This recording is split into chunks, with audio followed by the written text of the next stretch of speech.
Hi all, and welcome everyone, and thank you for joining us today. My name is Jessie Barnes-Hill, and I have the pleasure of hosting this presentation today, The Healing Ways from Trauma, with Judy Atkinson.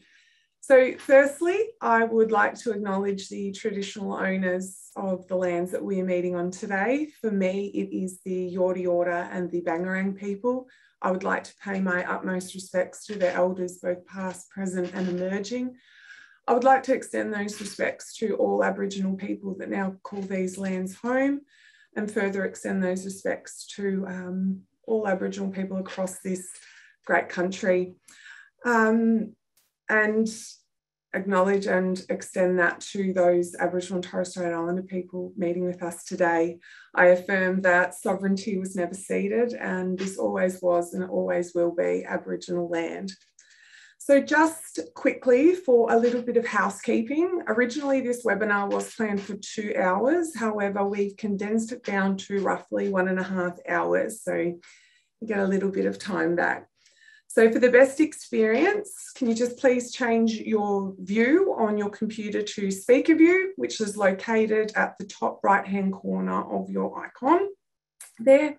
There will be an opportunity to ask questions through the Q&A function at the bottom of your screen. We will attempt to answer as many as possible.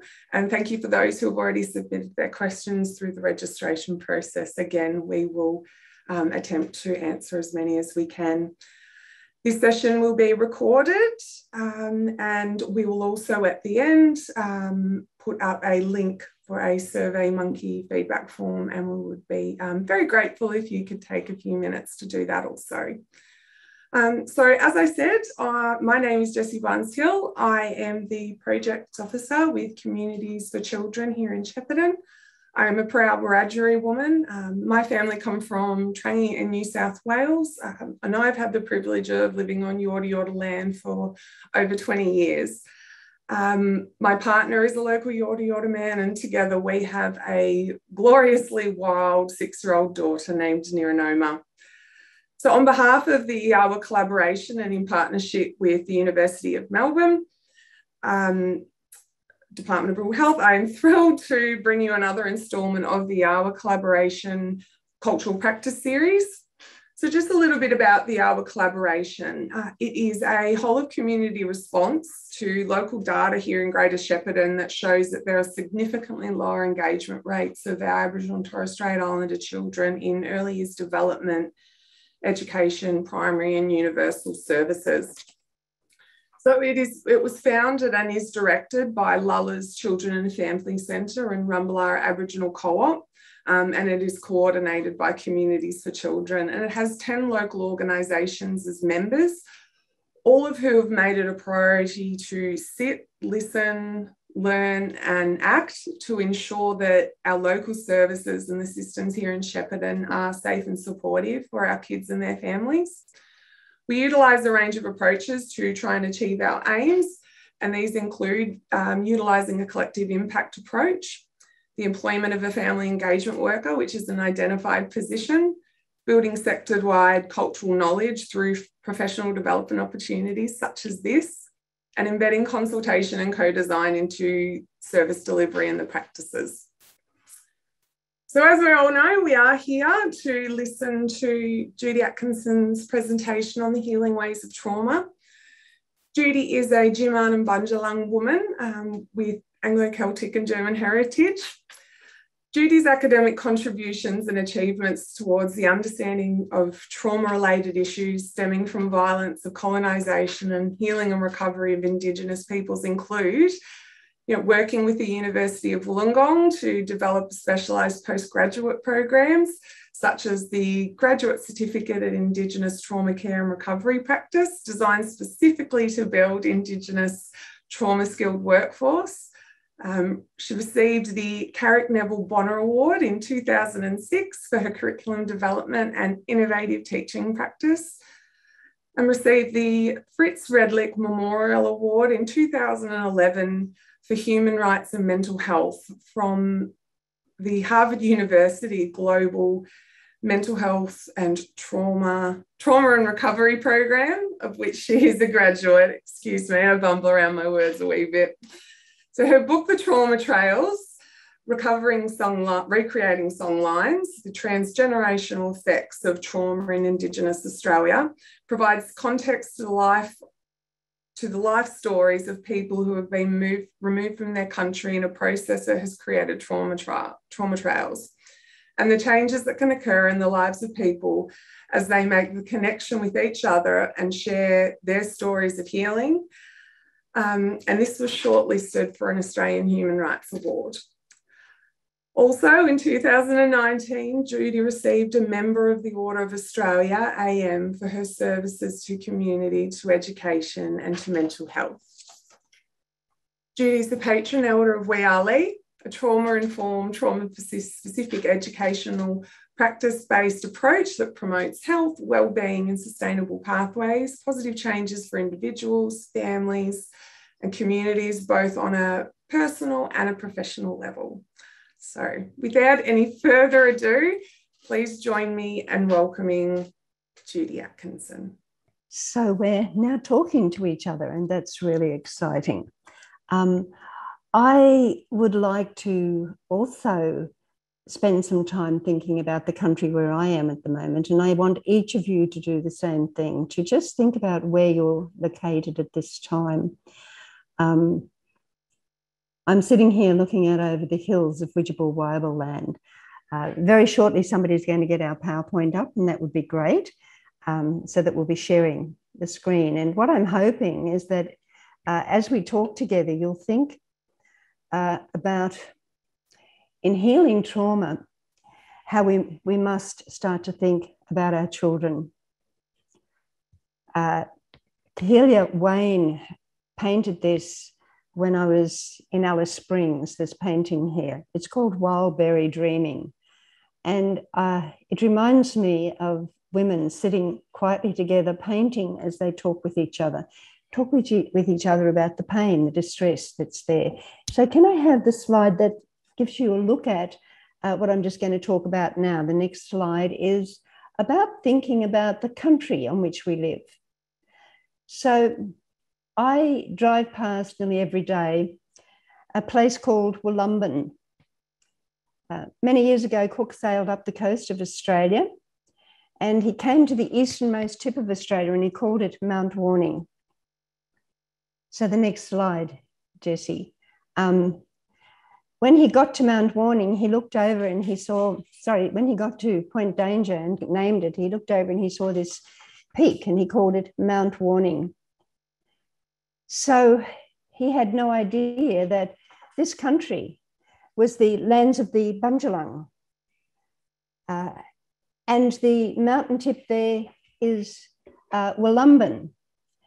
And the story of Wollumben was that between the tip of Point Danger up to the top of Mount Warning, there were 130 sites where Aboriginal people held ceremony. And the men took the young men up to the top of Wollumben to take them through the ceremony that would make them men. And two things then happened. Some of them would be sent on a long journey down to the Great Australian Bight to collect red ochre to bring back to Bundjalung country. And of course, they had to travel across other countries. And that was really, really important. They learned how to listen to each other, talk to each other, but to notify people they were coming into their country. They sang songs when they came to the boundaries that they had been told about in moving across country. And they would collect the red ochre and they would come back. But quite often they didn't come back because they did meet up with young women and form relationships, in other words, get married. But other young men, after that ceremony at the top of Wollumben, were then set up to be the guardians of the crater rim, because that's the birthing site. So they were there to protect the women in the birthing and look after the women and children. Many years ago, I was working in Cape York. Something's just happened to the slide. Okay, it's there. And something happened to me that changed my life totally.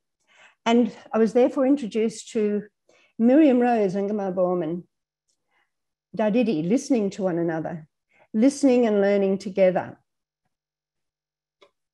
we'll go back to the painting there of Dairiri. Thank you. The painting is by Chris Edwards Haynes, and it's how he depicts how we listen. And sometimes when we're listening, we're actually walking into a bushfire, a big fire, because the things that we learn as we listen deeply can affect us. So in Pitjantjatjara country, the word for listening was kalini, but then the older women had a growl, kalina, you listen now. And then deep listening and wanting to listen. And there's a theme that runs through what we're talking about today. And just down the road here, at the edge of Bundjalung country into Gambunji country, where my great-grandfather was born, hearing, listening, learning, understanding, and then knowing from the heart. So my question to you as we move on, and we'll have the next slide, is how do we listen? And after we listen, how do we respond? My absolutely favorite person to work with is Lewis Madonna. And his book, Healing the Mind Through the Power of Story, has been kind of like a Bible for me. I pick it out and I read it. And I remember the first time I read it, I marked these words here. We live storied lives. We organize experience into stories as we share life interactively with others. The plot, the characters, and the morals of the stories we hear influence our phonetic connections. And in red, they change our brains. Stories also live through us, and that's the story of Australia. We are born into stories, before cook and after cook. Those of our families, our nations, our religions, and our cultures. So at this moment, we're working with PACFA, the Psychotherapy and Counselling Federation of Australia. We have an Aboriginal and Torres Strait Islander healing practitioners entity within PACFA. And we're talking about Indigenous critical pedagogy within Indigenous healing practices. So our story is that stories teach. Stories are our law. Stories are the foundation of Indigenous critical pedagogy. So my invitation to you now is to sit with us, sit with children, the stories of children and young people, parents, grandparents, community, and listen and learn together. Can we have the next slide? Thanks. Lewis came to Australia a number of times and travelled around, and I sat and listened to him a lot, but he was more interested in finding out about the country, this country, before Cook and before Phillip. That's BC and BP, before Phillip. So this is just a quick slide, Aboriginal Australian homelands, before Cook and before Phillip. And the diversity, but the connectedness. I've said that from Bundjalung country, young men walked right across country to the Great Australian Bight to collect Reo-Oka. Amazing, an amazing story. I'd love to have been around at that time to see what it was like to move cross boundaries into other people's country and do it with respect. I have a story here that brought me a little bit of shame with this slide. At the end of my PhD, I sat with some elders and I started to ask them what they thought we'd been doing. And in the circles of healing, this foundational basis for an educaring approach, and I'll talk about the word educaring in a minute, I asked the elders what we were doing. And they said, well, you're getting us to talk to each other. And some of the people that came into the work that we were doing for my PhD were also non-Aboriginal people. And they said the same thing. We're listening to each other. We're talking to each other. We're learning from each other. And the questions I kept asking was, well, who am I? And that was a really big question individually. Who am I? And then more collectively, who are we? So I sat down after the 7 years of doing this work to try to design a diagram that said it very succinctly. And when you finish a PhD, you have to give a presentation to the academics who are interested in what you've done and those who've been there with you in the journey. So this is what I put up. First of all, what we were doing, who am I, who are we, in these circles of healing, this educating approach, Aboriginal worldviews, cultural and spiritual ways of being in the world of relatedness. And what we found that there were Western worldviews and there were these ways of being in this world of relatedness, but there was a clash. And so the stories of colonization was this layered generational trauma. And in the discussions, we decided that we had to go back to Circle 4, the centre, exploring these questions. Who am I? Who are we? What is our life purpose? And the educaring approach was education, to rear up, to nurture the children, to draw out from them, to lead, to show the way. That's the literal meaning of the word education, educare, from the Greek. So in this room full of white male academics, I presented this slide. And one of my grannies standing at the back stood up and she said, "Oh my goodness, girlie, look what you've done. We've all got to go back to the womb, that centre circle, exploring the questions. Who am I? Who are we?" Jessie, I'll have the next slide while I take a breath there. I can remember feeling incredibly embarrassed as I looked out at all of the men. But that elder got me to think more deeply.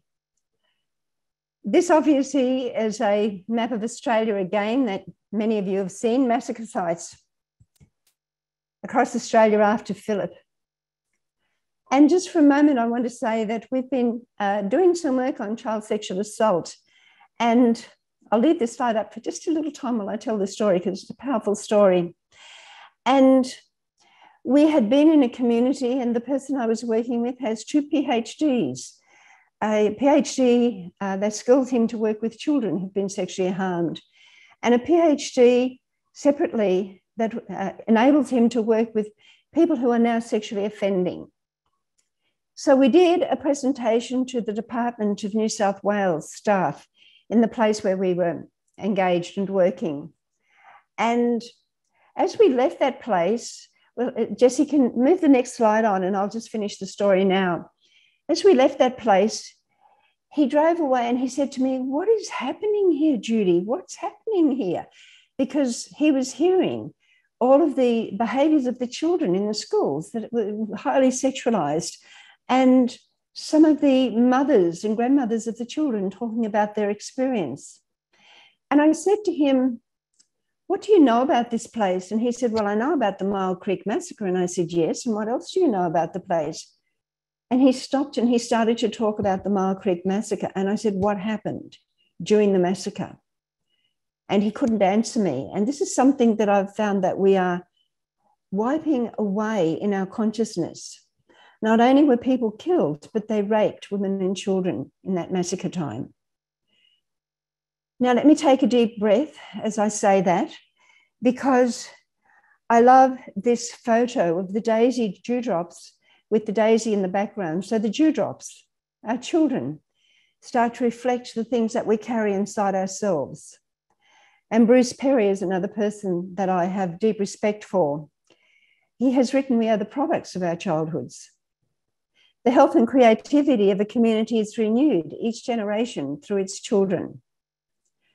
I'll have the next slide while I just refer to that. Our children.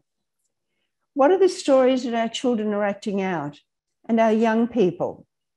What are the stories that our mums and our dads are acting out? So let's just think about that as we start to hear some more stories. Stories can heal if we listen with clear intent and respond with an open heart. And this is the bottom line of recovering from trauma. It requires an intergenerational healing. It's not just the children. It's not just the young people who are now, the young girl who's pregnant now when she's 14 to a young boy who's 15, and both of them are already involved in DV. It's not the drugs that are hitting town. It's not the grannies that come out and want to talk about their pain and the granddads. It's all of us together, and it's across generations mapping it.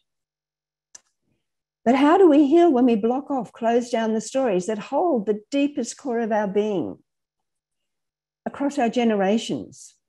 This truth-telling that government and others are talking about, and they're doing it in Victoria now, this truth-telling will be both painful and shameful, not just for Australia, but so much that is what has happened in the colonization now has been passed down into across generations, 5, 6, 7 generations. That truth in the telling and in the listening must be spoken and heard by us all. And in that, we are called to action. our families and our communities hold, and they hold the essence of how we can heal. So the question I want to ask you, how do we listen to the stories under the trauma? Let's just have the next slide.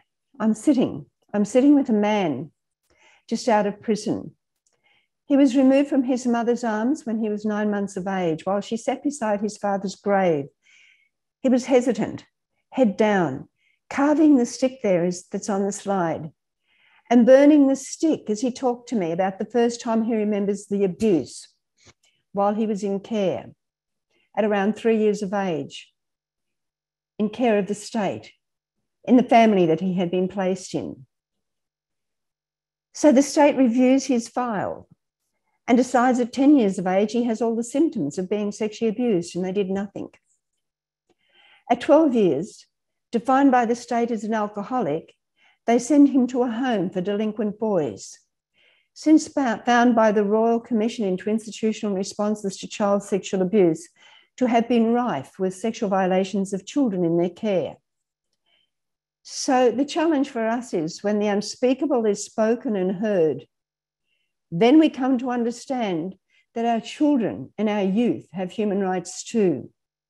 I want to talk about human rights, but first of all, I want us to just have a think about the families across generations, the communities that have been fractured in different ways, but the strength there as well. Families come in all shapes and sizes. I love these two photos. You can see the little bubbas there.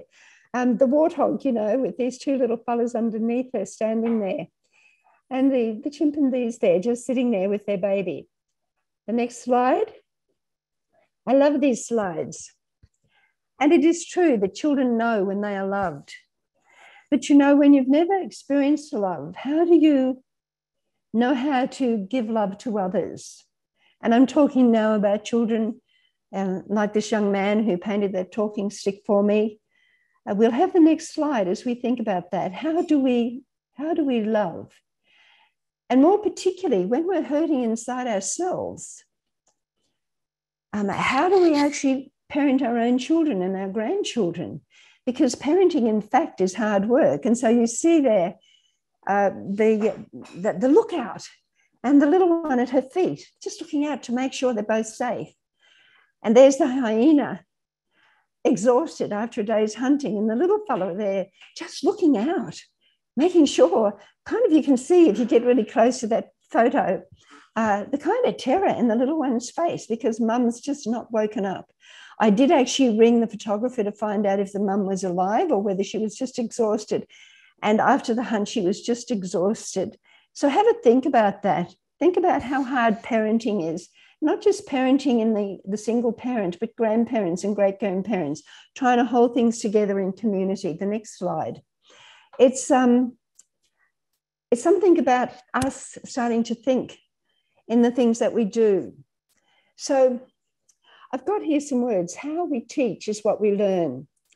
So in 2007, I was invited to judge an art exhibition, and it was an adult art exhibition. And then I came to a painting on the wall and I stood and looked at it for quite some time, and it was beautiful. And then I went on to do the judging thing with the others of this art exhibition. And next thing I felt this little fella tapping me. He would have been about 7 or 8 or 9 at that time. I can't quite remember his age, but he tapped me on the leg and he said, "Do you like my painting?" And I said, "I think I know your painting. I think we have to go back and have a look at it. And you can tell me all about it.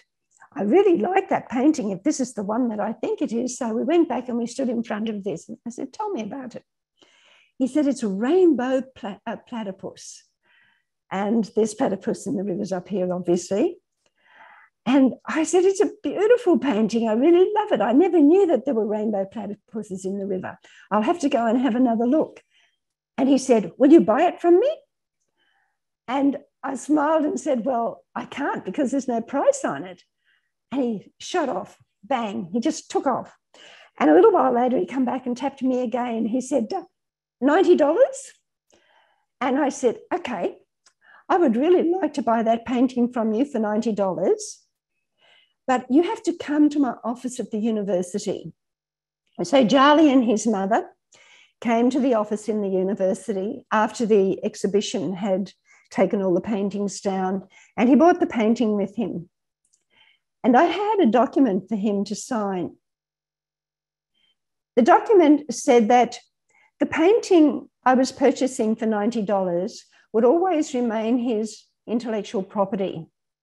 And that if ever, for some time, at any time in my life, somebody saw this painting and wanted to give me $2 million for it, then I had to go back and find Charlie and tell him that somebody wanted to offer him this money for this painting.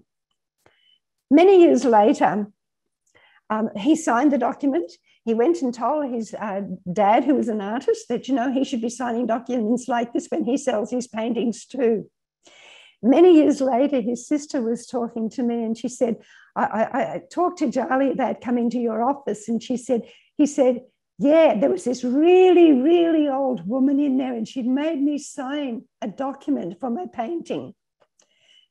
I just want to make a point that if we give value to who we are and what we do, including a child who can paint such a beautiful painting, then we grow as a people. I'll have the next slide as I think about my Auntie Nell. Back when we were kids at home, my mum and dad did it rough like a lot of, my dad was a Jiman man who had gone out and rounded up horses when he was 9 and 10 for the First World War. He eventually became a blacksmith. And my mum came from a German heritage. My mum's parents both came out from Germany in the 1980s. And my father's sister, Auntie Nell, would come down to visit us every so often. And she'd come into the house, and I know now as an adult woman, she was just coming down there to give some support to mum and dad and us 5 kids. And the first thing she would do was say, okay, get my brush out, you can brush my hair. And she would sit on the chair and each of us would take in turns to brush her hair.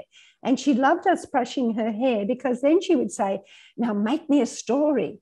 And us kids would run around and we would make up stories, kind of like theatre for her. And she would laugh and she would add to the stories. And it was a lot of fun. And then she would say to Dad, I have to go fishing. Take me down to Lotus Creek. So he'd take us down there and she'd stand at the bank of in the sand and she'd throw a line in. I don't know if she ever put a hook on it. I think she must have, but I don't know if she ever put anything on it because she never caught any fish. But she'd say to us, now make me a story. And us kids would get really busy in the sand, making sand stories for her. And then she would sit and listen to these stories. I'm going to suggest that she taught me a lot of the therapy that I needed and the healing work that she did with us as children as she took pressure off my parents.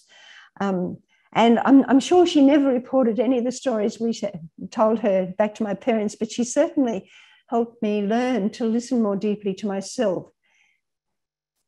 So some trees need more water than others. This is Uncle Harry Walker, a Bundjalung elder. So way back, the principal at the Barwon Learning Centre in Moree came to my veranda and she said that she was about to accept this job out there and would I support her if she took on this job at the Barwon Learning Centre. Now, the Barwon Learning Centre is a really exciting place to be. I spent some time out there in the culture room. It's where all the kids get sent to after they've been kicked out of, when they've been suspended or expelled from other schools for behaviour. So in the first 3 months, we would sit every night on the phone, and I started to realise that behaviour is language, that their behaviour was telling us things. Then I went out there to hang out, as I call it, and be with the kids. And as I started to meet up with their parents and their grannies, their granddads, their carers, and I started to hear their stories, I realised that symptom is history. So we started to build on what works for children. And we thought that if we do it right with the children, that all else follows. As we worked, we found an unskilled workforce. For the children, there was a total systems failure. So we started to sow some seeds to water the roots. But as the grandmothers, the granddads, or the mothers or the aunties of the children started to pop into the school, we uncovered that this pain that the children were acting out was a big pain right across the community. And success started to look like failure. So it's now, only now are we starting to see outcomes. I've just come back from Moree. This is a young fella that I have a big story about because it taught me something. I had gone to Canberra to do some work and I got a call from the school. Could I urgently find somebody who could do a clinical diagnosis? Now, obviously, all of the children, all of the people's names have changed, apart from the young fellow who painted me the rainbow platypus. Could I get somebody to do a clinical diagnosis of a young fella? And so I rang around until I got a child psychiatrist in one of the hospitals who at that time could only do a telephone diagnosis. It's not like it is now in COVID-19 lockdown. And her, a long document came through with a clinical diagnosis. I call it pathology. The young fella has emerging psychosis with mood depressive content. He's paranoid. He thinks the world is unsafe. He has suicide ideation, chronic compound grief, and chronic complex post-traumatic stress disorder. That was the diagnosis. But we could find nobody who could respond to his needs. And in fact, this little fella, he was 11, saw his mother killed at 3. And just before he went into this really serious state, he saw his auntie hit by a truck and killed in front of him. So in fact, his world was unsafe. Records showed that in the 2 suicide attempts, just before they rang me to see if I could get a diagnosis, they just labelled him as attention seeking. The response was no grief counselling, no trauma treatment, prescribed Ritalin. So we realised that we had to hold him, care for him, let him know that we loved him, let him know that we could just sit and be there. He eventually got a job in a fast food outlet the last time I was in connection with him, and he was doing really well. And the beautiful person called Bruce Perry also responded when we asked for some advice, just gave us some advice so that we knew that we were responding to Brad in a good way. You'll see that I'll have the next slide, but you'll see that each time I have a slide where there's a story, I put the story stick up for you. So after I had been there for that time and started to see that the services weren't responding to the needs of the children in that place, that the children were just labelled as bad children, delinquent children, I was asked to go out and do a big workshop for the school itself and all of the teachers and the other staff in the school. I did it for 3 days, and we looked at trauma-specific responses to children's needs, more particularly Aboriginal children's needs. And this is to design a model for healing that came from that. So you'll see the hero in the centre and the things that we did. So I'll have the next slide. We're just moving along beautifully. And the theory base is to create culturally safe places, finding and telling the stories. And we were doing that through art and music and dance and theatre, and allowing the kids to make sense of those stories themselves in a good way, and feeling the feelings and moving through layers of loss and grief and ownership. And they were encouraged through their art and the schoolwork to reclaim their cultural and spiritual identities. Now, the person who has given us that story stick, that's his image of himself when he came out of prison. There's the adult body, red, and inside he saw that he was a very wounded child with little parts of him with yellow. So I want us to think about that in the woundedness of who some of our children can be and the pain they're carrying. And the educaring approach from theory to practice. We'll just take the next slide. And I'm now going to unpack Perry, before, a theory base, before we have a look at what happened with the children. So from 0 to 1, from birth, even in utero to 1 year of age, the brainstem is developing. And in that is safe establish safe regulation. And it's safe touch, massage. Babies love massage. Babies love to have the little parts of their body just pressed a little bit, you know, where they might have a bit of tender place just to give them some relaxation. But it's the touching that links to the brain stem from the time the baby is in utero till it's born. And that's regulation up to midbrain, 0 to 2. The somatized, the sensory integration. And so play is incredibly important for children. It's really big business. It's like me doing a PhD, play for children. Movement and games, any kind of yoga type games where the body's moving. Music, safe touch, nature discovery. Beautiful activities with little fellas, and that regulates them. And then 0 to 3, facilitate emotional regulation. So relationships are built in this. This is the limbic system and the relationships to relate. These are the 3 steps that Bahari has outlined: regulate, relate, and reason. So we can get to the stage when we can actually think about ourselves and what we can do. So the limbic system, relationships and dance and play and art. All of this stuff is not just child's play. It's hard work for kids. They have a lot of fun learning in play and art and dance, safe touch and nature discovery. 0 to 4 is to encourage abstract thought. So by the time we get to 6 years of age, we're involved in storytelling, writing, theatre, art and music, and encouraging abstract thought so that we can reason, we can think, and our heart brain starts to help us to grow. Physical wellness, vitality, meaning of life, responsiveness, responsibility, curiosity, and openness. The next slide. This is critical for us working, not just with children, because I'm working with adults who've never learned how to regulate when I'm in the prison. So the brainstem, the midbrain, just going back to those safety connections. So to help the child, the person who's never been taught to regulate and calm their stress responses, fight, flight, freeze. Now, freeze is the really frightening one for me, because sometimes, you know, we can be in anger and we want to fight, or aggression and we can run. But when a child freezes, that's the difficult place. And a lot of women in domestic violence will freeze and not have any memory of what's actually happened to them and go back to that place which is unsafe for them. So we watch a child, we watch a person's face to see if the child has moved in what's ever happening to dissociation. Now, this is a story from the school. One day, a young boy came to school with a big butcher's knife, and he was running around in the playground and he was threatening with the butcher's knife. He actually was in dissociation. He wasn't aware what was happening. He was just acting out.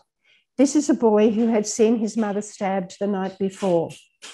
The school went into lockdown, and then this principal, this Margaret Hayes, walked out into the playground, not towards him, not looking at him, but enough for him to hear her voice. And she said calmly to him, I'll call him Billy, that's my father's name, so Billy, Billy, I always knew you wanted to be a ninja. That's a big knife you've got there, a ninja knife. Can you show me how you can throw it into the ground? And the boy half come out of his dissociated state, enough to connect that she'd named something he really liked, ninjas. Her calm voice reached him, and he started to move towards her a bit, and then he threw the knife and it stood up a bit in the ground. She still kept on walking sidewise with him, not looking at him directly.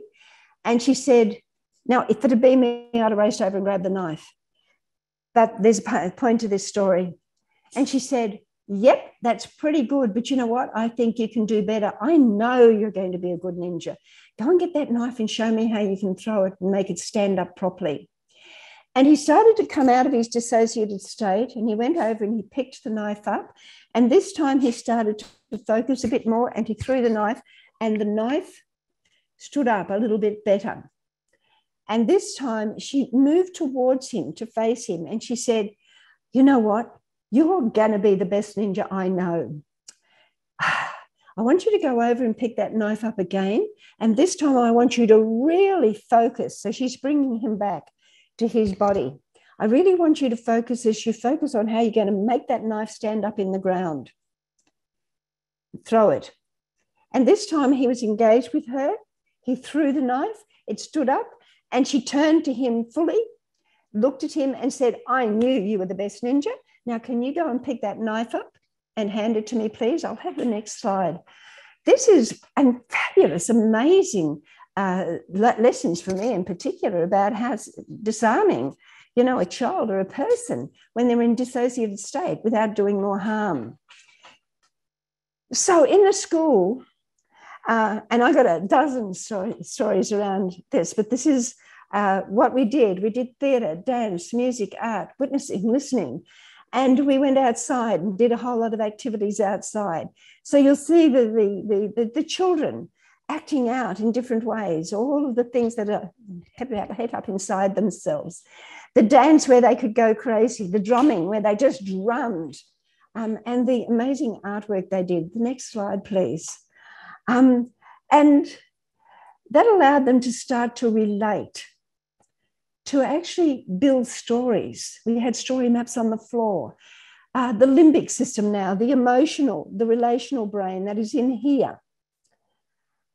Attunement and self-regulation, a connection with the child through attuned, sensitive relationships. The emphasis and to emphasize and validate the child's feelings so they feel seen, heard, and understood. This is Perry and Hella and Lapierre. And we had music and movement games involving naming a feeling in response to the music, helping a child to experience making emotions. I'm a growly lion. I'm an angry. All these things they were allowed to feel and express. Change in all its forms. This can help a child experience self-regulation and give permission to experience aggression and learn how to express their needs directly. Could I just have the next slide? I just want to talk about for a moment. I just leave that one there for a while. I just want to talk about a situation where a husband and a wife came to me and asked if I could help them because they were going to separate and they had two boys. And so would I be willing to sit with the boys while they told them that they were separating? And so what I did, and this story is a part of teaching us how we can use things to make stories. I said to each of them separately, before we sit, I want you to each go for a little walk and I want you to think about what you're going to talk about to each other. To the two children, I said, I want you to, they didn't know what was going to happen, but I said, I want you to tell your mum and dad what you want them to hear. And that was a point for the parents to think about what they were going to say to their kids. So off they go. And then this little fella, he was 6 years of age, he comes in, he's got his shoulders back and he puts down in front of me a rock, a stick, and a big tangled lot of fishing line. And I sit there and think, this is going to be a good story. I wonder what this story is going to be about. This is the story mapping I talk about. So finally, his brother and his mother and father came in and I said, look, I'll call him Billy. Little Billy was the first one back. He's got his story ready. So let's listen to little Billy. And he sits down and he picks up the rock and he holds it in his hands and he looks at his dad and he says, Dad, when you go away working, you come back and you're hard like that rock. You're grumpy. And he puts the rock down really solidly on the ground. And then he picks the stick up and he says to his mum, and Mum, when Dad goes away, and I know you're not very happy because you hit me with those sticks. And he gets the stick and he breaks it and he says, and that's not fair. And then he picks up the fishing line and he says, and when you two fight, I feel like I'm tangled up in the middle of that fishing line and I can't come out. There is no way I could have taken the parents to hear something as profound as that child gave to their parents, bang, bang, bang. And we had a very deep discussion about the separation, but that both of the parents would continue to care for and love the children, the two boys. We finished that session and then the little fella says to me, I want to go and play games. And I said, well, you're on, let's go and play games. Come on, all of us get out there. And we thought we were playing one game, but in the end we had a whole afternoon of playing games, the adults and the children all playing games together from the memories of all of us. The parents also remembered the children's games they played when they were young. So now we're going to go to that third level of the brain, to reason, the cortel, right up here in the thinking, planning, creative brain. It's diversity. All children, Aboriginal children, show a deep connection to nature when given an opportunity to be outdoors. So as the school principal above responded when I asked what is the most important skill needed to work with children, she said, to love them and to see the good when others just see the negative behaviours that are the result of pain and disorder. So diversity and autonomy in the family and social relationships, the parents who were once children still acting out so much of their childhood pain. Yeah, so one of the things that we did at this school was to start to ring up the parents of the children. The children had been expelled or suspended from every other school. And what would happen in the beginning when Margaret Hayes, the principal, would ring the parents up, they'd go, I'll try not to swear here, they'd go, okay, what's the little, and then they use the C word, done now. I'll give him a good flogging. And she'd say, no. I'm ringing you to tell you that little Billy has just had the best day at school you could possibly imagine. And he's got this painting he's bringing home to give you.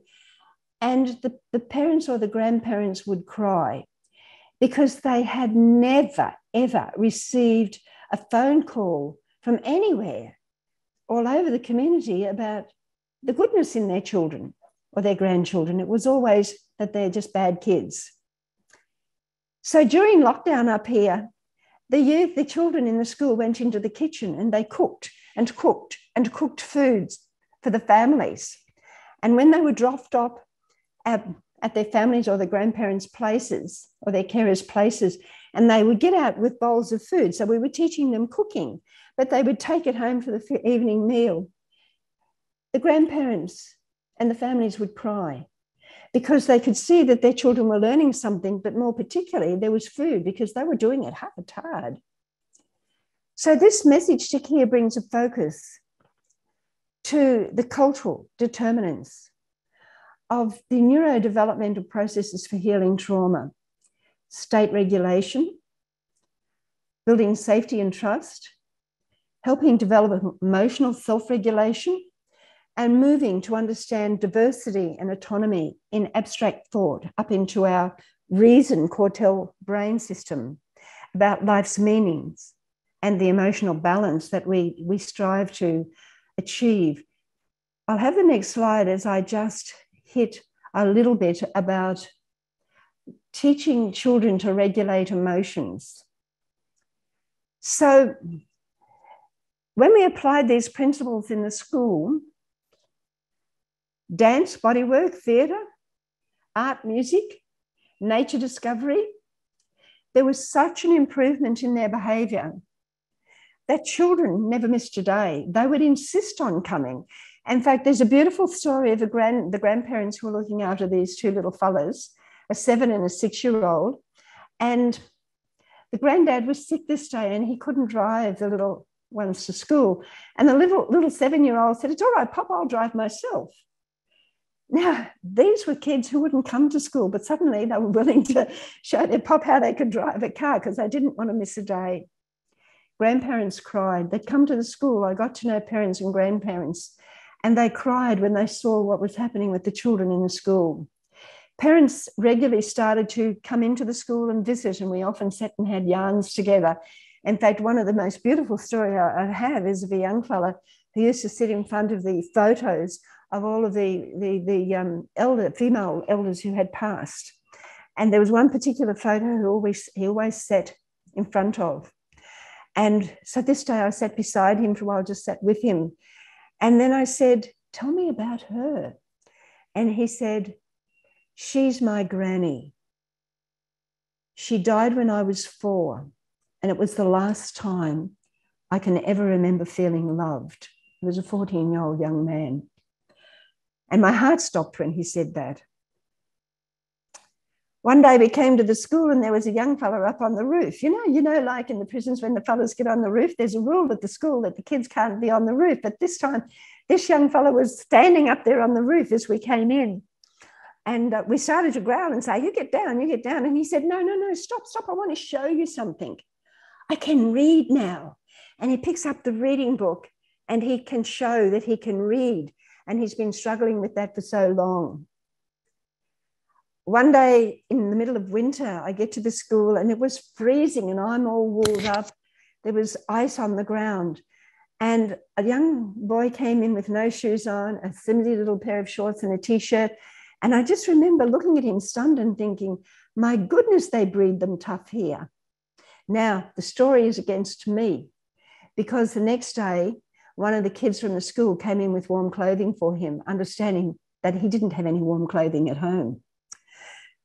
And the final part of this story here is that within the first year that we applied this over the whole year, under NAP plan, with all of the children in the school, their literacy and numeracy level improved between 150 and 300%, 150 to 300% in the NAP plan exams.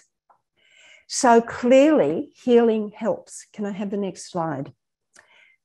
So the healing helps us in so many different ways. The teachers said we have the freedom to teach in the way the children need. And the teachers got excited because suddenly they were feeling valued in the work they were doing. The parents got excited. They said the kids are so excited about learning now, and they don't get angry anymore. They really loved learning. What did the children say? I'll have the next slide. I like music because I can feel the beat through my body. I like dance because I can tell different stories. I like body work because I can feel calm and relaxed. That was giving each other shoulder rubs and things like that. I like that we used to do circles where they gave each other shoulder rubs. I like theatre because I can be growly different characters, from a little boy who was born in a prison and got flogged every time he got a bit upset in any way. So now in theatre, he can be that growly person. And I like art because I can't make mistakes, from a little fella who was always told he was just a mistake. And I like nature discovery because I can learn things when I am outside. The next slide. Now, what I want to say is that these are some of the things that we did with the kids. And it's interesting that if you look at the one with the circle, you'll see 2 feet there, 2 bare feet there. And one child is telling another child the meaning of that story. The meaning of that story is they go and they pick up the shells or the little rocks, and as they put it into a story, they're thinking about, and it's deeply, deeply healing to think about the story that they want to share, and they shared it with other kids. I like the one there that says, do not touch. Now, I don't know what those stories are about, but I love them. So when we take the courage to sit and listen, we learn. This is a series of photos of taking kids out into country and doing dance, connection to country, culture, ceremonies, dance, song, story. And the elders then came in and wanted to share knowledge. So you'll see the elders showing the plants that the little berries that we can eat. In this particular place, the kids hadn't been painted up before. It was something adults did, but now we painted up the kids, and the adults all came down to see their children dancing. The next slide. So we're coming close to the end of this now. I just want to finish. So what is a whole of community approach? I particularly focused on children because when I talk in any community about the children, people want changes. They may be doing all sorts of things themselves as youth and parents. So parents and carers in community healing workshops and workers in professional development. And at the moment, I'm really pushing for evaluation, research and evaluations. I'm excited that children and youth and parents in community can all come together in a whole of community approach to support children and their families and the community. Thank you. The next slide. So we've just been doing some work in looking at the needs of parents' experiences of racism, previous generational child removals, localised violence trauma requires that the benefits must outweigh potential harms. I've chosen to just walk with you through the stories of children because children teach us. Establishing high quality holistic care is important. And I'm now talking to service providers, working to prevent the maltreatment of children so that they don't need to enter the child welfare system. Now, I've never worked with parents who've had a mother or even a dad who's had their children removed, unless I'm finding deep, painful stories embodied within those parents, those people. So we understand that children need a safe, stable, permanent environment in which to grow, and so ensure cultural, physical, social, emotional safety. This is from Kath Chamberlain's work, which is in press at the moment. Flexible, tailored, permanent, person-centered approaches. Understanding needs is critical. The foundation for trusting relationships. And we as adults need to find the pain in ourselves so we can be there for our children to grow them up in a good way. So Linda's story is a powerful story for me. Her mother was killed. And Linda came to the school with very little in her life, and the other girls at the school started to bully her. And it was coming on Mother's Day. So the school would take, all of the girls would create a card, make a card for their mother, and they'd go down to the flower shop and buy flowers to put together in a bouquet for their mothers. Now, they were bullying Linda, but Linda didn't have a mother at that stage. So the principal of the school got permission to take all of the girls out to the cemetery so Linda could place flowers and a card on her mother's grave. And immediately the young girls understood her loss, and they started to look after and care for her and make sure she was okay. Now, I'm telling you that story because sometimes we place judgment on others, particularly when we're okay in ourselves. And these girls were all in a little team together, and then somebody new comes in, and Linda clearly was in a disadvantaged situation after her mother had died. The good news is that Linda is now 16 years of age, and she's just had a baby, and she is the most beautiful mum. So the message I've got as we have the next slide is that as we work to build strengths and beauty in children, they grow up to be the parents of the next generation, and then the next generation is the grandparents. I'm finishing with the last two slides to just talk about models of practice. This regulate, relate, and reason. From the regulation that we need to relating at our hearts, that level, and then being able to think from our brain. We propose a transformational learning model designed to provide opportunities for all of us to learn at our optional levels. I found grannies, sitting with grannies, talking about their childhoods, talking about how they're feeling themselves not being the kind of grandparents they want to be to their grandchildren, or feeling really distressed about how their children are growing up. Those grannies and those granddads will go back to their early childhood years, and we will sit and cry together because they're remembering the things that they didn't have. This educating model is so important, to educate in a caring way. The model is built on the 7 R's of educating.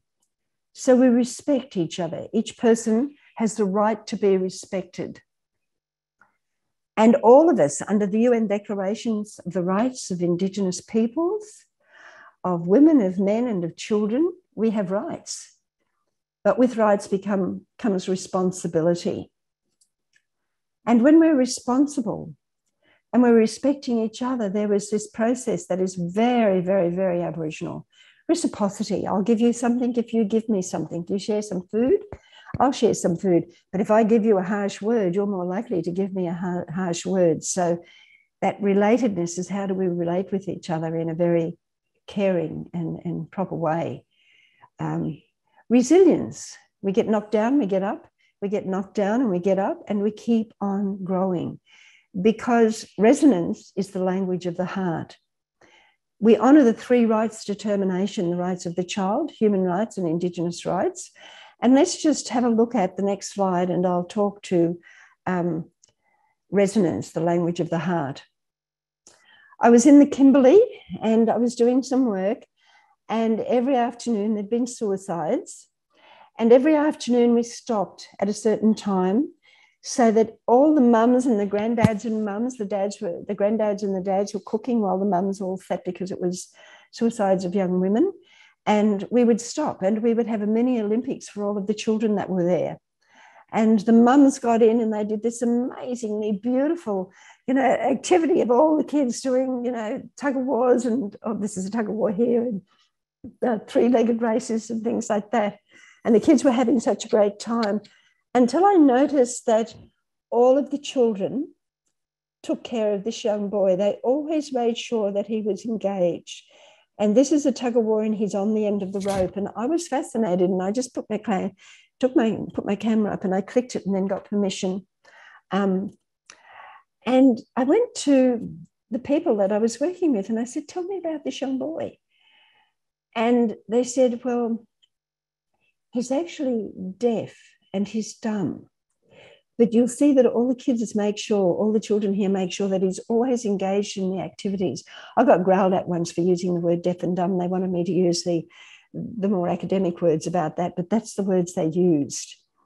So all of the children make sure that he's always involved in a very beautiful way in all of the kids' games, the activities. So resonance, empathy, character, moral fibre. This is the language of the heart brain, not the brain in our head here, but the brain that tells us how we interact with each other. I want to finish by quoting William Stanner. He wrote that all Aboriginal ceremonial business was the business of uniting hearts and establishing order. I'm going to repeat that when we go on to the last slide, to unite hearts and establish order. So when I first, here's the stick by Chris telling us how we should listen to each other. He's now been through 3 royal commissions. He's coming up to stay. He's just got an apology from the church where he was abused for all those years, where he was in care, from the 2 government departments. And at this moment, he is now sorting out all of those things. So what we're about is a culturally informed, trauma-integrated approach, healing approach, to not just our children and our youth, but all of our families, all across the generations. When I first started to think about what I was doing for my PhD, I was given 2 words by the Wapabara people of the Great Keppels. We were sitting around talking. I was actually going back up to Cape York, and they said, stay here. So I stayed there. And as we sat and worked about the kind of work we wanted to do, they said, well, I think what you're talking about is weeli. And I said, what does that mean in Wapabara language? We is fire. Ali is water in Wapabara language. Fire and water, anger and grief. Anger and grief.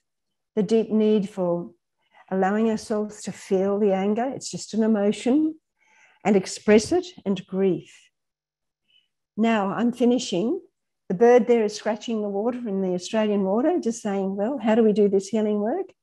Healing people, sharing culture, regenerating communities.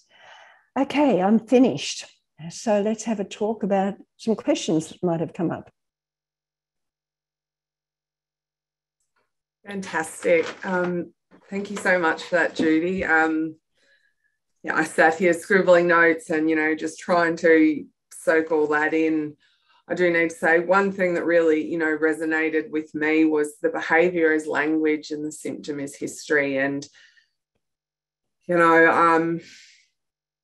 just that how stories can heal and having yarning can heal. And if you have a voice and you can get it out and you do have, someone listening with that intent, just how impactful that can be.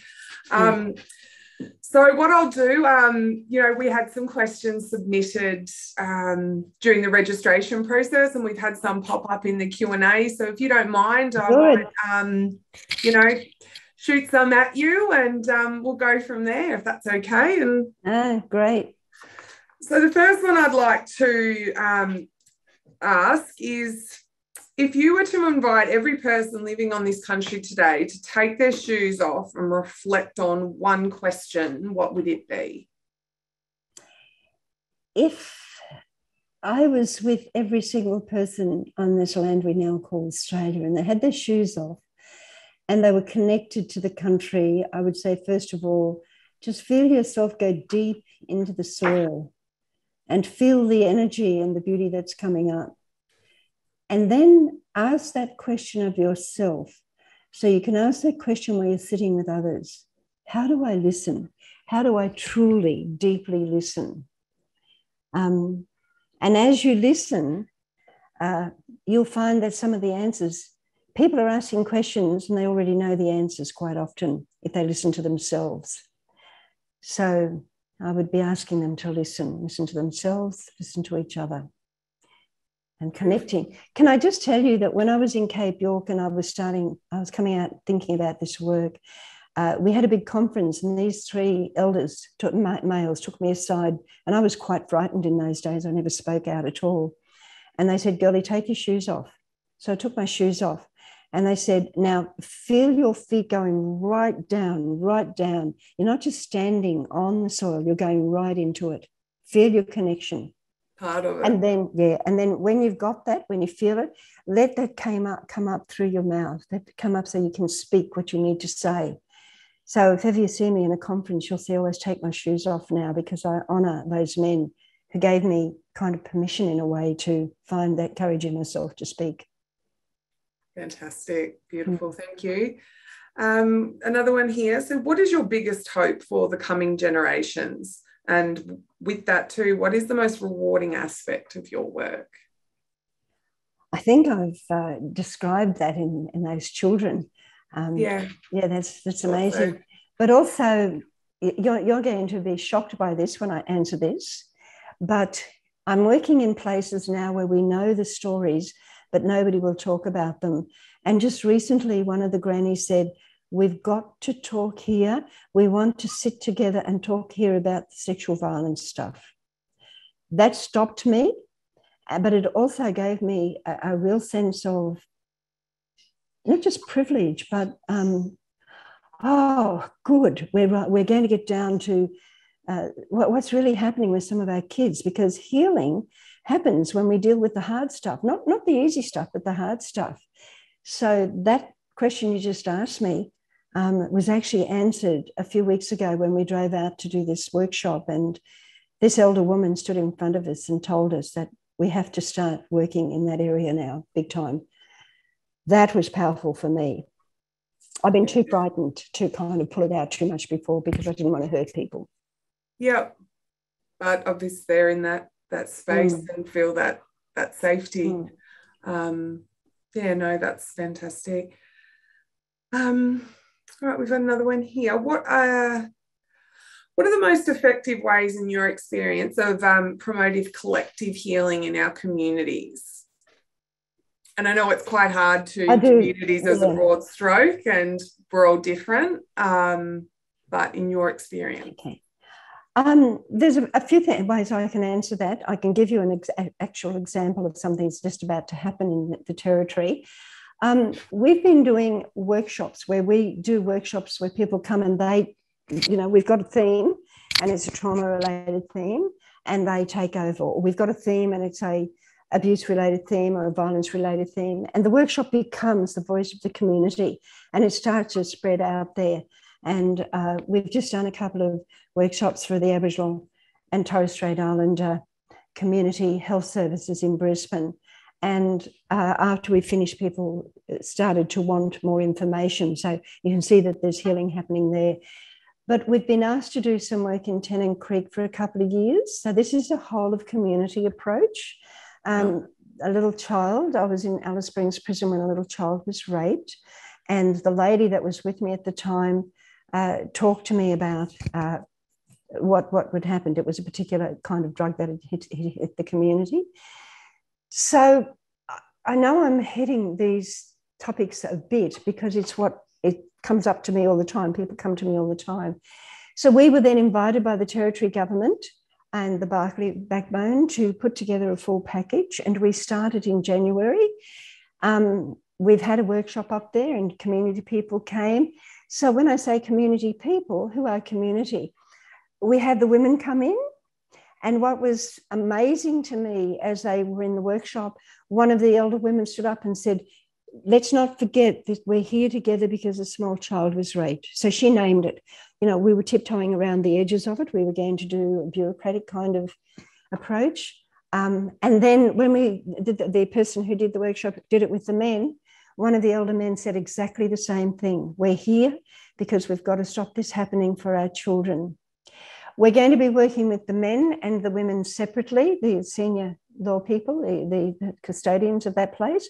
We're going to be working across all the service providers, and we're going to be doing some work in the schools and with the youth. We've got I'm really excited about some stuff that we're putting the youth to kind of put their things out for the community to hear.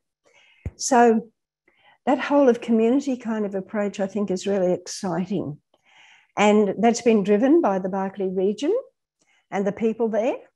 And it's both Aboriginal and non-Aboriginal people working together in all the different organisations. So that's, if I had a magic wand, that's what I would prescribe for each place who wanted to make changes. Mm. So that sounds to me, Judy, a little bit like collective impact and taking on those principles and philosophies of that, but obviously ensuring that it is very much community driven. We can provide some mechanisms, organisations, professionals can provide some mechanisms, but it has to truly be led by those communities and what they're identifying are the real needs. And they were quite strong in naming those needs. Quite often when a lot of money comes in, all of the real needs get pushed aside while everybody runs after the money. But this time, those senior people brought the group back all the time to being aware, being responsible. Yeah. Great. All right, so just moving on, I've got a couple of questions coming through. Got one here. So we've got, how can we build Aboriginal and Torres Strait Islander workforce to work in the ways that you have described? I believe that it should be embedded across all systems, and that I think that it's a three-tiered approach with community. First of all, the federal government has to become committed. I got really distressed when that we were looking at what the federal government called gender-based violence, and we were working with a community who wanted to call it family and community violence for particular reasons, and their voices were pushed aside, and yet they called it, this was a community approach, but they ignored what the women were saying and the men were supporting what the women were saying. So that's one thing. We listen to communities where they're talking about, and I would say some of the more painful things, because under the pain is the healing, under the pain is the growth. I've deliberately told a couple of stories here to share in a way that it was a joy for me when people would say to me, oh, we've got to talk about this sexual stuff. And I go, oh, thank goodness, because I was always a bit frightened to push the point at a community level, even though I've done it like here. The second thing is that our argument was, and the argument of the people from this particular community when they said they wanted family and community violence, is they wanted to skill up a localised workforce. Mm-hmm. So it wasn't people coming in from outside. It was, even if we have to slow the process down a bit, and we skill up our own people to deliver what we're asking to be, what they're asking to be delivered. That's got many implications because it forces people to talk to each other in the community. Some unintended outcomes there too. Yeah. And the other part of that is to be brave. Now, being brave is like talking, like I've just named, the sexual violence stuff. I've been shut down at times, don't talk about stuff like that. People will think, one of the ministers said to me, don't talk about stuff like that. People will think self-management's not working. And another minister said to me, look, we know the problems, you give us the solutions. When I was just starting to come out trying to find solutions, trying to understand what they were. So, when we're shut down by people with a lot of power, we feel powerless. But when we keep on talking to each other, and that's why I'm focusing on the children, they're our future generations. That's important, yeah. Yes, they most certainly are. I think then this leads on to some of the comments you've just made. Would you agree that, you know, mainstream health services, you know, that spectrum of services should mandate trauma-informed, or better word, healing-informed policies and practices? And, you know, with that, how do you begin to enforce that accountability of potentially re-traumatisation in human service organisations? I think the accountability has to be called by us, because quite often some of those big organisations, and I'm talking about non-Aboriginal organisations in particular, will be calling out for the money, where this and where that, but they're not actually delivering the services that are critical. And there's another part of what I've been talking about here, is that when I start with children, people slow down and listen, and they want to explore things more. And what I've experienced is then people come out and they will share more deeply their own stories of pain and distress, and that's where I can map to you 5 or 6 generations. But what we also found is, because we didn't have the skill base, when we then referred that on to the people who should be delivering, we found they didn't have the skill base either. So that was us trying to get those skills into place. Now, you know, I'm 78 and I have not seen the kinds of things I'm talking about now previously. We have different kind of drugs out there. So I've named, we've got to be talking about alcohol and other drugs. We don't place a judgment, because generally people who are using, say, heroin or cocaine or methamphetamine or whatever, have got their own pain that they're trying to medicate. Alcohol was the drug of choice by the colonizers. They paid our people to work with alcohol.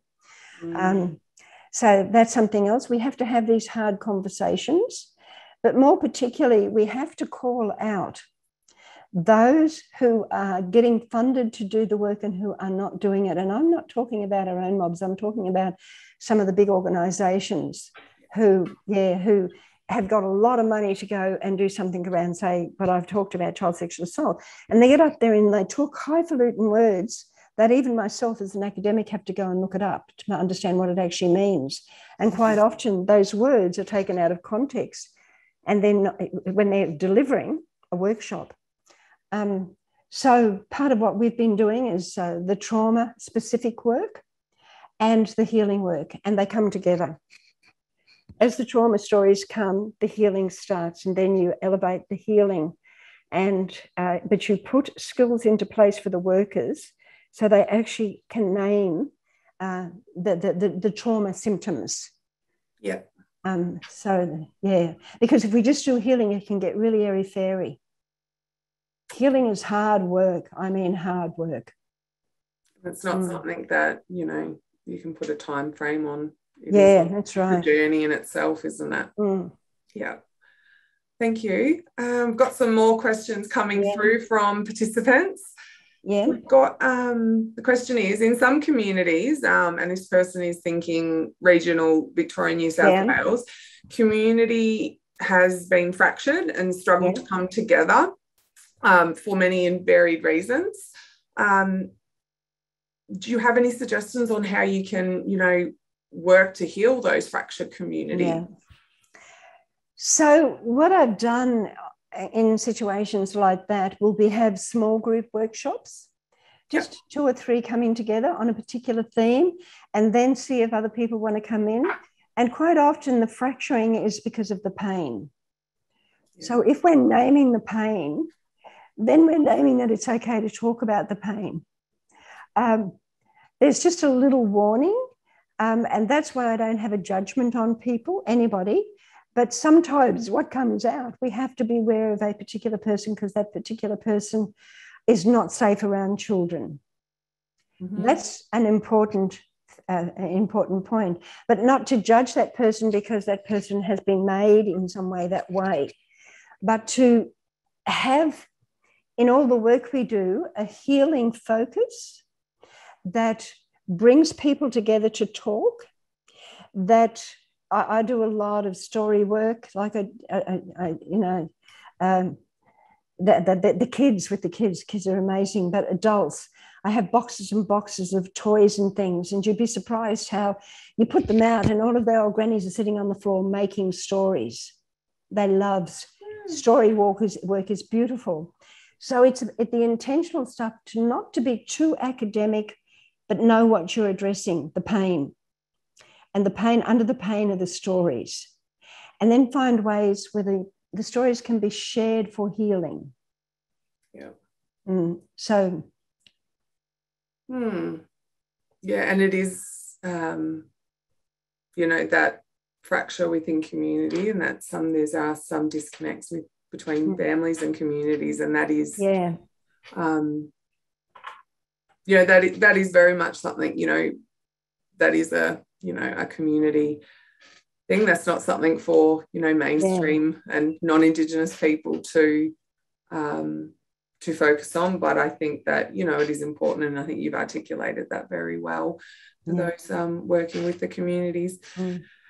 And can I just say before you go on, government must invest in this, because at the moment we're back at 1788. We're just building more prisons and juvenile detention centres and filling them up with people in pain, distress.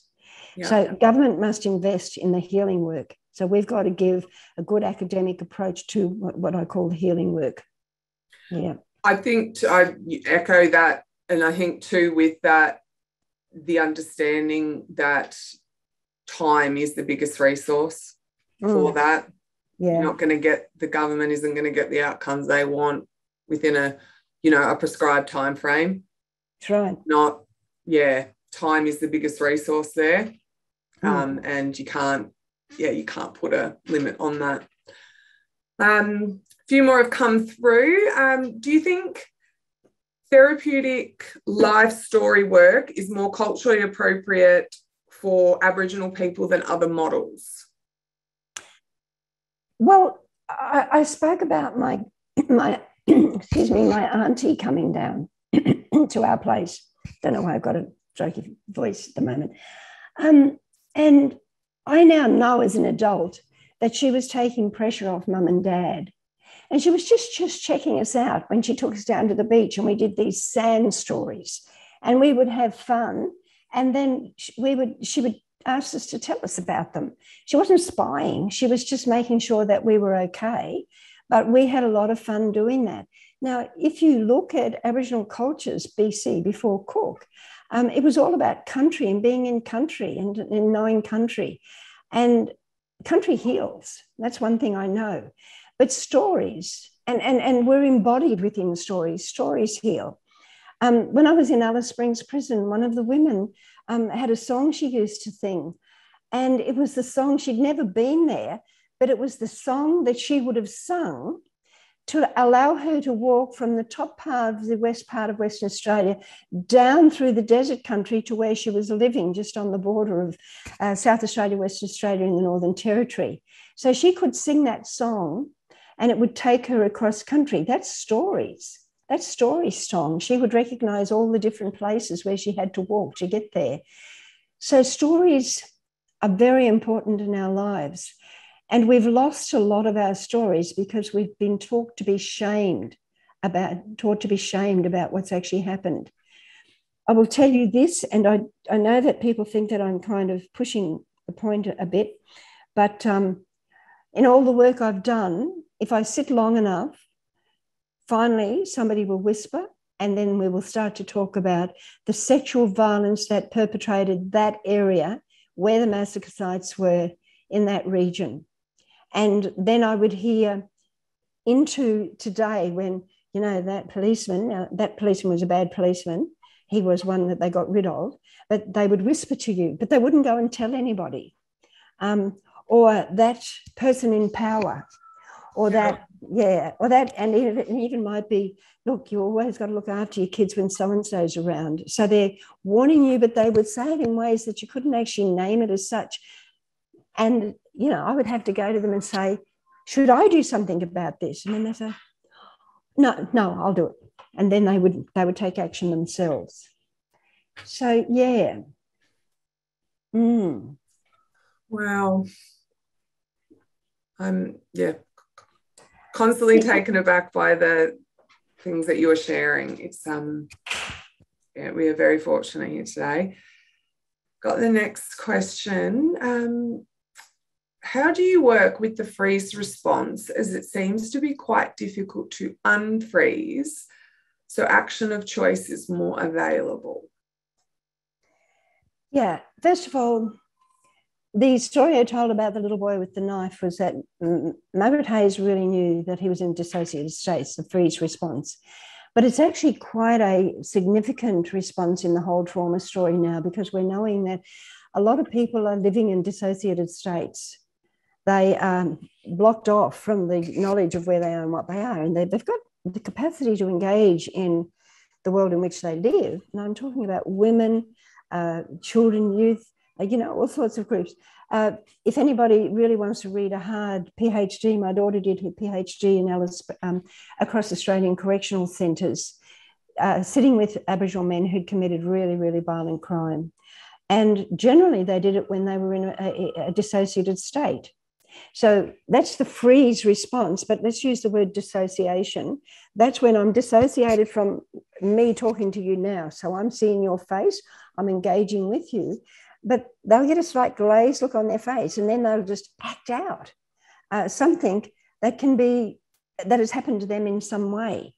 So that's a really hard PhD, but if anybody wants to read it, it's worthwhile reading, the men's stories in particular, because we won't be able to change it unless we do. The other thing I said before is that quite a few times the women in domestic violence will freeze or go into disassociation at the time of the most heightened level of violence. And he comes out of it because he's expressed himself through his violence. And then she starts to come back to a non-freeze state or an undissociated state, but she's forgotten the extreme levels of violence that she went through. And, her life was at risk. Yeah. And she goes back to him. So it's our being aware of and starting to work through all of that as well. Yeah. I don't know if I'm being helpful in what I'm responding to, but I'm trying to do my best here.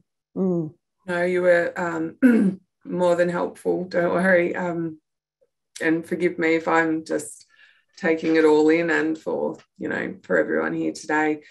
We do have another one here. Do you do workshops with Aboriginal and non-Aboriginal people where everyone share their stories and can deep listen to each other? Yep, all the time. When I did my PhD for 7 years, I ran workshops, and the Aboriginal people where I was working would bring their friends along. And so it would become, and quite often there was things that happened, like an Aboriginal woman would challenge a white man because of his male white attitude. And it become a major part of working through that, that dominant male attitude, but it was worthwhile. Lots of non-Aboriginal women are involved in our workshops all the time. And I just want to mention also people coming from other countries called, who are coming out as well. They often come with their own painful stories, and they come into the stuff that I'm doing and say, or we've been doing for years, and saying, oh my goodness, this is exactly what our community needs if they've come from Somalia, or I'm just talking, we've had working with people from Afghanistan and Somalia and Iran, places like that. So, yes. So quite similar cultural similarities in regards to the way they connect and heal and share stories. Yeah. Mm. And also there's a similar level of story about colonization on some groups as well. So they start to unpack that. The other thing I've found that's been very useful is when people are sitting in a small circle and they start to share those stories across each other, because there's this kind of, so it's not just us that's been through this. Oh, well, this story is not the same, but it's similar. Oh, I can talk here. So it's kind of opening the safe space to talk and then to work out what we can do. Mm. Yeah, fantastic. Well, thank you very much, Judy. We have, as we said, we've condensed this down to an hour and a half. So I am going to have to, start the wrap up there. I am very sorry to anyone who we didn't get to answer your question specifically, hopefully this, Judy's presentation and all the, wonderful things and, the experience that she shared and your knowledge that you shared have helped and have answered some of those. So again, I'd just like to say a huge thank you to you, Judy, for, taking this time to come and have a yarn with us and to, assist everybody in the room how they themselves can go about supporting communities through that healing journey from trauma. Thank you to everyone who has taken the time, to sit and listen. Just a few things, this webinar has been recorded and it will be made available on the Greater Shepparton Communities for Children website and also the Department of Rural Health, the University of Melbourne. We do have a short SurveyMonkey feedback form and the link is on the closing slide there and it is also being put in the chat function. So can you please just take a few minutes to complete that? That would be greatly appreciated. Yeah. I really hope the rest of the day is good to you all and we hope to see you at the next one. I'm going to hand it over to Judy for closing comments because that's why we're all here today. There's two things. First of all, I just noticed that somebody asked for my daughter's name so that they can look for her PhD. I'm happy to send her PhD to them because I think it'd be worthwhile them reading it in the discussion. And look, I just want to thank you all for listening, for being together so we can have this kind of discussion. And the more we have these discussions, the more we will speed up the healing work that has to be done across this country we now call Australia. We're all in this together. It's our children, great-grandchildren, all of these little ones coming on that we're building a nation for. So I just want to encourage us all to talk with each other and work together. I'm happy for you to send me an email if you want any more information so that I can respond to anybody who wants that. Okay? Fantastic. And there have been some questions if we are able to share your presentation and the slides. Yeah, I'm happy you know that. Fantastic. Thank you very much. All right. Well, thank you, everyone. Thank you, everyone. Enjoy your afternoon.